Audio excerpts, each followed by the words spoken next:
तो ये जो कहानी है ये हमें भेजी है प्रकाश नाम के एक लड़के ने, जिन्होंने बताया कि किस तरह से उनकी एक्स गर्लफ्रेंड और उनके बॉस ने उनकी लाइफ को खराब कर दिया। ये कहानी की शुरुआत होती है गुड़गांव के एक ऑफिस से। होता ये है कि इस ऑफिस के अंदर प्रकाश और सिमरन, जो उनकी गर्लफ्रेंड बनती है, उन दोनों की मुलाकात होती है। इन दोनों की मुलाकात के बाद अक्सर सिमरन और प्रकाश बाहर घूमा करते थे। और एक दिन हुआ ये कि एक दोस्त की बर्थडे पार्टी पे सिमरन ने प्रकाश को प्रपोज कर दिया। प्रकाश तो पहले झिझके क्योंकि वो रिलेशनशिप में आना चाहते नहीं थे, लेकिन इसके बाद उन्होंने कहा कि ठीक है, मुझे तुमसे कुछ बात करनी है। अब क्योंकि सिमरन और प्रकाश को अकेले में कुछ बात करनी थी, तो जिस दोस्त के कमरे पे वो लोग थे, उन दोस्त ने उस कमरे को खाली किया और उन दोनों को अकेले छोड़ दिया। दोनों बात कर ही रहे थे, दोनों के बीच में एक एक नाकामी सी एक सन्नाटा सा हो रखा था। तभी सिमरन जो है वो प्रकाश को अपने करीब लाके उसको किस करने लग जाती है। प्रकाश से कंट्रोल नहीं होता। प्रकाश भी सिमरन के ऊपर आ जाते हैं। धीरे-धीरे करके इन दोनों की नज़दीकियाँ बढ़ जाती है। इतनी बढ़ जाती है कि जब प्रकाश सिमरन को अपना स्वेटर ऊपर करने को कहते हैं, तो सिमरन पहले तो मना करती है, लेकिन फिर वो ये कर देती है। सिमरन और प्रकाश के बीच में रिलेशनशिप एस्टेब्लिश हो जाता है।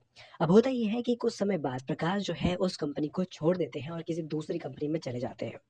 कुछ महीने बाद, मतलब 1 महीने, डेढ़ महीने बाद सिमरन भी वो कंपनी छोड़ती है और किसी दूसरी कंपनी में चली जाती है। लेकिन स्टिल प्रकाश जो है वो अक्सर सिमरन से मिला करते थे। इस पॉइंट तक सिमरन जो है वो प्रकाश से ज़्यादा कमाने लग जाती है, लेकिन फिर भी वो प्रकाश से मिला करती थी। ये लोग जो है महीने में करीब 3 से 4 बार मिलते थे, वो भी ओयो के एक होटल में, जहाँ पर ये दोनों अपनी करीबीपन का एहसास एक दूसरे को दिलाते थे। अब एक दिन हुआ ये कि सिमरन जो है वो प्रकाश से मिलने के लिए उसके घर आने वाली थी।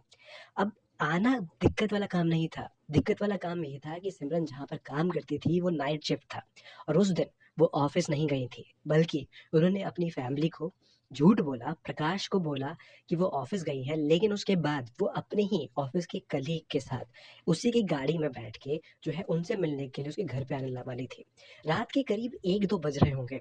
तब सिमरन ने जब प्रकाश को कॉल किया, तो प्रकाश ने फ़ोन नहीं रिसीव किया। उसकी थोड़ी देर बाद उसने सिमरन से बात करी और पूछा कि क्या हुआ? तब सिमरन ने बताया कि वो उससे मिलने के लिए वहाँ पर आ रखी थी। तो प्रकाश ने इस बात पे काफ़ी नाराज़गी ज़ाहिर करी। नाराज़गी इस बात से नहीं थी कि सिमरन वहाँ पर आई थी। नाराज़गी इस बात से थी कि सिमरन रात को वहाँ पर आई थी।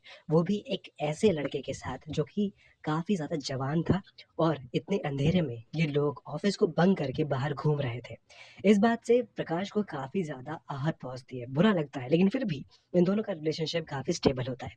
अब एक दिन होता ये है कि एक बार फिर से सिमरन यही काम करती है, लेकिन इस बार ये काम कहीं और होता है।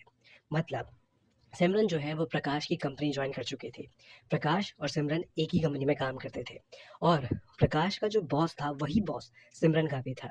इस पॉइंट तक प्रकाश की इनकम और सिमरन की इनकम लगभग-लगभग बराबरी पे आ चुकी थी।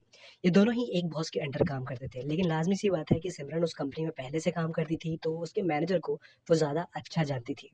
जब प्रकाश पहले-पहले वहाँ पर गए, तो उसको कुछ तो लगा, कुछ बात खटकी कि सिमरन मुझसे कुछ छुपा रही है, और मैनेजर भी उसको ज़्यादा कुछ भाव दे नहीं रहा था। अब एक दिन हुआ ये, सिमरन और प्रकाश जो है एक दूसरे से बात कर रहे थे। तभी प्रकाश और सिमरन जो है वो काम करने के लिए अंदर जाते हैं। तभी जो बॉस था, यानी कि जो मैनेजर था, वो सिमरन को जो है वो मीटिंग रिंग लगाने को कहते हैं, और उसके बाद वो मीटिंग के लिए सिमरन को एक एक मीटिंग रूम में लेके जाते हैं। ये वो मीटिंग रूम था जिसके अंदर कोई कैमरा, कुछ भी नहीं था। अब होता ये है कि ये उस समय की बात थी जब छुट्टी होने ही वाली थी। यूँ समझ लो कि 5 बजे अगर लोगों की छुट्टी होने वाली थी, तो 4 बज के 50 मिनट वो सिमरन को यहाँ पर लेके गए थे। प्रकाश जो है वो काफ़ी देर तक वहाँ पर वेट कर रहा था, लेकिन जब सिमरन बाहर नहीं आई, तो उसके बाद प्रकाश ने सिमरन को फ़ोन किया। सिमरन ने प्रकाश को बोला, यार तुम चले जाओ, मुझे यहाँ पर थोड़ा टाइम लगेगा, क्योंकि मेरे को कुछ इम्पोर्टेंट काम दे दिया है बॉस ने। प्रकाश ने सोचा कि ठीक है, मैं रुक जाता हूँ, कितना ही टाइम लगेगा। लेकिन जब समय ज़रूरत से ज़्यादा लगने लग गया, तो वो अपने कदमों को रोक नहीं पाया। वो सिमरन से मिलने के लिए उसी केबिन की तरफ चला गया जिस केबिन में सिमरन को वो बॉस लेके गए थे। अब होता ये है कि वो वहाँ पर एक पियून होते हैं, जो पियून जो है प्रकाश को देख के मुस्कुराते हैं और कहते हैं कि आप कहीं जा रहे हो? तो प्रकाश कहता है कि हाँ, मैं एक्चुअली बॉस से मिलने जा रहा हूँ, और वो पियून को झूठ बोल देता है कि उस बॉस ने ही बुलाया है। ये सुनने के बाद पियून भी थोड़ा झिझकता है, वो बोलता है, ओके, जाओ आप, आपकी मर्ज़ी। जब वो वहाँ पर जाते हैं, तो गेट के पास खड़े होते ही उसको कुछ आवाज़ आ रही होती है, जहाँ पर सिमरन हँस रही होती है, और बॉस भी काफ़ी हँस रहा होता है।